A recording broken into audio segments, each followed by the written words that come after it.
If I could go back and start my real estate investing journey over again, I would absolutely do a few things differently. Not because I regret investing. I don't. Real estate investing completely changed my financial future. Over the last several years, I've bought rental properties, house hacked, I've used creative finance, I've partnered with other investors, I've become a private money lender, and completely changed the way I think about investing. Some lessons were expensive, some were stressful, and one of them completely changed the way I invest today. In this video, I want to share the 5 biggest lessons I learned after buying 10 rental properties. So hopefully you learn them without paying the same tuition that I did.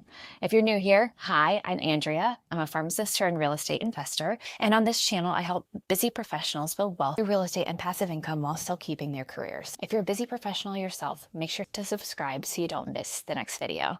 So now let's jump in. Lesson number 1, creative finance. The first lesson I learned is that creative finance helps you buy properties faster, but that doesn't make owning them any easier. When I first discovered creative finance, I honestly felt like I had unlocked a cheat code. Instead of waiting years to save up the 20% for the down payment, I learned strategies like seller financing, subject to deals, and hybrids where you can acquire properties without using traditional bank financing. This opened doors that I didn't even know existed. And yes, creative finance absolutely accelerated my investing journey. Here's what I didn't necessarily appreciate at that time. Creative finance solves the acquisition problem, but it doesn't solve the management problem. Whether you bought the property with cash, a conventional mortgage, seller financing, subject to, you still have tenants, you still have maintenance, you still have contractors, you still have vacancies, you still have everything that comes with owning rental property. Buying the property is only the beginning.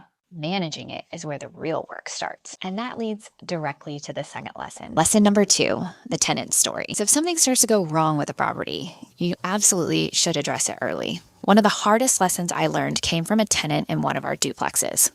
Within the first few months, there were already signs that things weren't going well. Late payments, communication issues, a few other red flags, but we wanted to be understanding. Life happens. We wanted to give her every opportunity to turn things around. And they did for a short period of time, for several months before the tenant's lease was up for renewal. So we renewed it. Big mistake. Would definitely not do that again. As soon as we did, unfortunately, things continued to get worse. Eventually, we had to go through the eviction process, and by the time this was finished, it had cost us significantly more money, time, and stress than had we just addressed the situation sooner. One thing I've learned about rental properties is that small problems have a tendency to become expensive problems. Whether it's a leaking pipe, deferred maintenance, or a tenant issue, the longer you wait, the fewer options you usually have. Being compassionate doesn't mean avoiding difficult decisions. Sometimes the most responsible thing you can do for yourself and for everyone involved is to address the situation before it grows into something much bigger. That experience also made me start asking a different question. Did I actually want more rental properties, or did I just want more passive income? Those are 2 very different things. And so that brings me to lesson number 3 about private money lending. That question led me to probably the biggest shift in my real estate investing journey. That was when I learned that you can actually make money in real estate without owning the real estate itself. When most people think about real estate investing, they immediately picture buying rental properties. I did too. I was right there. But eventually I discovered private money lending. Instead of buying the property, I lend money to experienced investors who are buying or renovating it. I'm secured by the real estate, I earn interest on my money, and when the loan is repaid, I get my principal back. And honestly, if I were starting over today as a busy professional, this is definitely where I would start. Not because rental properties are bad, they're not, and they still hold a great place in most people's portfolio, and they have taught me so much. But private lending gave me something I realized I valued more than owning another rental: time. No tenant phone calls, no contractor coordination, no midnight maintenance, emergencies. Still get exposure to real estate, but in a way that fits much better with a full-time career through private money lending.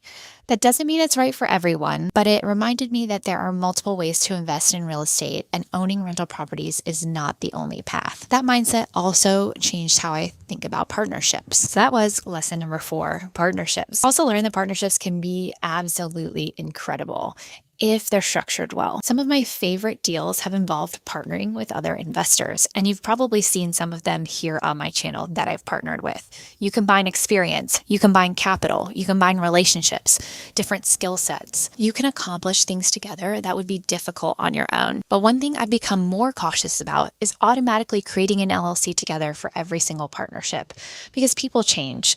Goals change. Someone may want cash flow while someone else may want to sell. One partner may want to keep growing while the other one wants to slow down. None of those things are wrong. They're just different. That's why I've become a bigger fan of joint ventures on individual deals when it makes sense. It gives everyone more flexibility as life changes. I've learned that choosing the right partner is important, but choosing the right partnership structure is just as important. Lesson number 5, multiple exit strategies. The final lesson is something I think about before I buy any property today. I want multiple ways to win. When I first started investing, I just asked one question: would this work as a rental? Now I ask a much different question. If the market changes, what else can I do with this property? Can it be a traditional rental? Could it work as a co-living property? Would it make sense as a midterm rental? Could it be sold? Could I sell or finance it later? Markets change, interest rates change, priorities change, regulations change. The investors who survive over decades aren't ones who perfectly predict the future. They're the ones who build flexibility into every deal. Having multiple exit strategies has made me much more selective about what I buy, but it's also helped me sleep a lot better at night. Looking back, what's interesting is that none of these lessons stopped me from investing. They simply changed the way I invest. When I felt like I needed to find the perfect strategy. Should I house hack? Should I buy rentals? Should I use the BRRRR strategy? Should I flip houses? Should I lend money? Now I realize that was probably the wrong question. Your first investment strategy doesn't have to be your forever strategy. It's the one that gets you into the game. It's your first classroom. Every deal teaches you something. Every success teaches you something. Every mistake also teaches you something, probably even more than your successes. My journey started with house hacking, then it transitioned into rentals, then creative finance, then private lending, and now larger commercial opportunities. Each chapter prepared me for the next one. So if you're just getting started, don't put so much pressure on yourself to find the perfect investing strategy. Start with the one that makes sense for where you are today. Learn from it, adapt, and let your investing evolve as your life evolves. If you made it this far, I'd love to know in the comments which of these lessons resonated with you the most, or what's a lesson that you've learned in your own investing journey. And if you're a busy professional who wants to build wealth through real estate without creating another full-time job, make sure to subscribe, because that's exactly what we talk about here every single week. Thanks so much for watching, and I'll see you in the next video.